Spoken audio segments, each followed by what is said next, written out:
အားလုံးပဲမင်္ဂလာပါ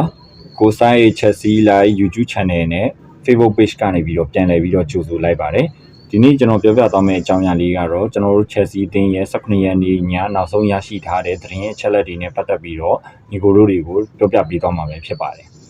ဒီတော့ပထမအဆုံးသတင်းတစ်ပုဒ်အနေနဲ့ကျွန်တော်တို့ Chelsea အသင်းရဲ့ကိုသမားဖြစ်တဲ့ Georgie Petrovic ရဲ့အကြောင်းလေးကိုကျွန်တော်နည်းနည်းတင်ဆက်ပေးချင်ပါတယ်ပက်ဒရိုဗစ်ဟာလာမယ့်ရာသီအတွက်အသင်းမှာအနာဂတ်မီယာဖြစ်နေတယ်လို့သိရပါတယ်။ဘာလို့လဲဆိုတော့အသင်းနဲ့ကစားသမားကြားမှာ personal agreement ရရှိထားပြီးဖြစ်တာကြောင့်ပေါင်25တန်းနဲ့လာရောက်ကမ်းလှမ်းမဲ့မီဒီအသင်းကိုမစိုးရောင်းချသွားဖို့သဘောတူညီထားတယ်လို့သတင်းတွေကဖော်ပြနေကြပါတယ်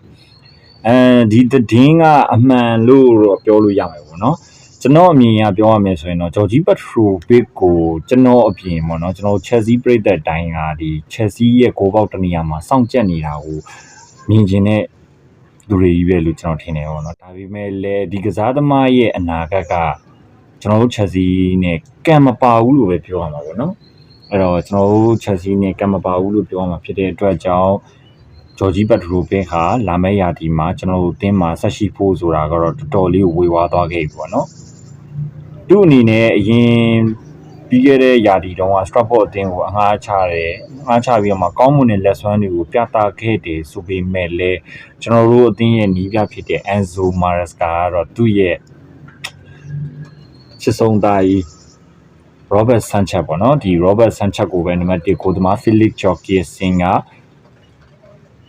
နံပါတ်2ကိုသမားဆိုပြီးတော့အတီလင်းပြောပြပြီးသွားတာပဲဆိုတော့ဒါက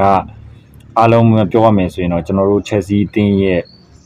ကိုသမားဖြစ်သူ Georgie Petrovic ရဲ့အနာဂတ်ကလုံးဝပြီးဆုံးသွားပြီလို့ပြောလို့ရပါတယ်အဲ့တော့ကျွန်တော်တို့ဒုတိယသတင်းတစ်ပုဒ်အနေနဲ့တင်ဆက်ပေးချင်တာတော့ကျွန်တော်တို့ Chelsea အသင်းကလိုအပ်နေတဲ့ဘယ်တောင်မှန်တိုက်စစ်တနေရာအတွက်ပေါ့နော်ကျွန်တော်တို့ Chelsea အသင်းဒီရာသီကုန်ပြီးတော့ club ကဗလာမတိုင်ခင်မှာ Borussia Dortmund အသင်းရဲ့ကစားသမားဖြစ်တဲ့ဘယ်တောင်မှန်ကစားသမားဖြစ်သူမီဂျီတန်ကိုကျွန်တော်တို့တရားဝင်ကမ်းလှမ်းမှုတွေပြုလုပ်ခဲ့သလိုဒေါမွန်ဘက်ကမြင့်မားတဲ့တောင်းဆိုခြင်းပြောင်းရွှေ့ခြင်းကိုတောင်းဆိုတဲ့အတွက်ကြောင့်ပေါ့နော်ကျွန်တော်တို့ဒီကစားသမားနဲ့ပုံကိုရေးရသဘောတူညီမှုရခဲ့ပေမဲ့လည်းအပြောင်းရွှေ့ရဖြစ်မလာခဲ့ဘူးပေါ့နော်အခုခါမှာတော့ဒီကျွန်တော်တို့ဒီ16ရက်နေ့ဇွန်16ရက်နေ့ရစပြီးတော့ transfer window စဖွင့်ပြီးတော့စက်တင်ဘာလ1ရက်နေ့အထိ3လကြာtransfer window ကိုစတင်ဖွင့်လိုက်တဲ့အချိန်မှာတော့ Chelsea အသင်းက Jimmy Gitan ကိုလိုချင်နေစေဖြစ်တဲ့အတွက်ကြောင့်လာမယ့်ရက်ပိုင်းအတွင်းမှာ Borussia Dortmund အသင်းထံကိုထပ်မံပြီးတော့ကမ်းလှမ်းသွားဖို့ဆက်လက်ပြီးတော့ဆွေးနွေးသွားဖို့ကိုလှုပ်ဆောင်သွားမယ်လို့လည်းကျွန်တော်တို့သိရပါတယ်နောက်ထပ်သတင်းတစ်ပုဒ်အနေနဲ့ပြော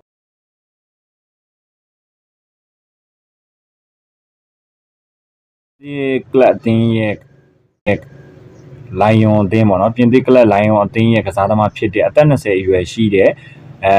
Memphis Fofana ကိုဆိုတဲ့ကစားသမားလေးကိုပေါ့နော်အဲ့ဆိုတဲ့ကစားသမားလေးကိုခေါ်ယူဖို့အတွက်စိတ်ဝင်စားနေတယ်လို့သိရတယ်လို့ဒီနေ့မှာဆိုရင်ဒီကစားသမားလေးကိုခေါ်ယူဖို့အတွက်ပေါ့နော်ဒီလိုင်ယွန်အသင်းတာဝန်ရှိသူတွေနဲ့နှုတ်အားဖြင့်ဆွေးနွေးခဲ့တယ်လို့လည်းသတင်းတွေကဖော်ပြထားပါတယ် Memphis Fofana ကပြီးခဲ့တဲ့ရာသီမှာပွဲပေါင်း40ပွဲကစားခဲ့တဲ့17ဂိုးအတွင်းနဲ့6ချိန်ဂိုးဖန်တီးမှုပြုလုပ်ထားခဲ့တဲ့ကစားသမားပဲဖြစ်ပါတယ်ပြီးရင် Chelsea အသင်းဒီဘယ်တောင်မှန်တိုက်စစ်အတွက်ပေါ့နော်သူတို့ radar တွေထဲမှာထားထားတဲ့ကစားသမားတွေထဲမှာနံပါတ်1ဦးစားပေးကတော့ Jimmy Gitan ပေါ့နော်ဒီနံပါတ်2ကတော့အခုလောဆယ်ကတော့ဒါ Memphis Fofana ဖြစ်လာတယ်စရင်တော့ဒီ Napoleon ရဲ့ဟိုစိတ်ဝင်စားတာတွေကအခုဆိုရင်တဖြည်းဖြည်းနဲ့ရောကျသွားပြီးလုံးဝကိုစိတ်ဝင်စားမှုမရှိတော့ဘူးဆိုတဲ့သတင်းတွေလည်းပေါ်ပြလာခဲ့တယ်နောက်ပြီးကျွန်တော်တို့Manchester United အသင်းရဲ့အသက်20အရွယ်ရှိတဲ့အာဂျင်တီးနားကစားသမားဖြစ်တဲ့Alejandro Garnacho ကိုတော့ Chelsea အသင်းကအခုလက်ရှိအချိန်ထိကိုစိတ်ဝင်စားနေစေဖြစ်တဲ့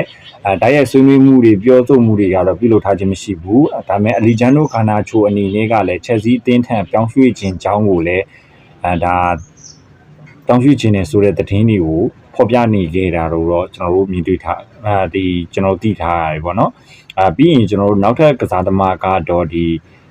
Juventus အသင်းရဲ့ Morocco တောင်ပန်ကစားသမားဖြစ်တဲ့ဒီ Kennedy Yildiz ဆိုတဲ့ကစားသမားလေးဖြစ်ပါတယ်ဒီကစားသမားကိုလည်း Chelsea အသင်းကဒီခေါ်ယူဖို့ဒီနွေရာသီတောင်ရွှေ့ကာလမှာခေါ်ယူဖို့အတွက် ပြစ်မှတ်ထားနေတာပဲဖြစ်ပါတယ်ကျွန်တော်နောက်ထပ်သတင်းတစ်ပုဒ်အနေနဲ့ပြောရမယ်ဆိုရင်တော့ဒီကျွန်တော်တို့ချက်စီအတင်းကကာလရှည်ကြာပြစ်မှတ်ထားပြီးစောင့်ကြည့်နေတဲ့ခေါ်ယူဖို့စောင့်ကြည့်နေတဲ့ကစားသမားဖြစ်စီကဒါမှအတင်းရဲ့ကလပ်တင်းဖြစ်တဲ့ဒီ RB Leipzig အတင်းရဲ့ကစားသမားဖြစ်သူ Benjamin Sesko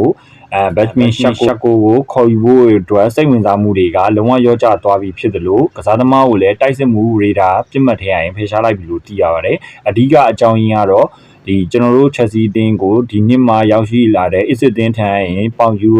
ပြောင်းရွှေ့ကြီးပေါင်တန်း30နဲ့ပြောင်းရွှေ့လာတဲ့လက်ကို BND လက်ကိုခေါ်ယူနိုင်ခဲ့တဲ့အတွက်ကြောင့်ဒီ Benjamin Sesko ကိုစိတ်ဝင်စားမှုညှော်နှင်းသွားတယ်လို့လည်းသိရပါတယ်ဒါအပြင်ကစားပုံကစားပေါက်နဲ့ Benjamin Sesko ရဲ့ကစားပုံကစားပေါက်ကအတူတူပဲဖြစ်တဲ့အတွက်ကြောင့်ကစားဒီ Benjamin Sesko ဘက်ကိုစိတ်ဝင်စားမှုကိုလုံးဝမရှိတော့တာလို့လည်းသိရပါတယ်နောက်ထပ်သတင်းတစ်ပုဒ်အနေနဲ့ကတော့ Club Blah ပွဲစဉ်မှာပေါ့နော်ဒီကျွန်တော်တို့ဒီနေ့မနက်ကစားခဲ့တဲ့ Club Blah ပွဲစဉ်မှာဒီအမေရိကန်မေဂျာလိဂ်ကလပ်အသင်းဖြစ်တဲ့ LAFC အသင်းကို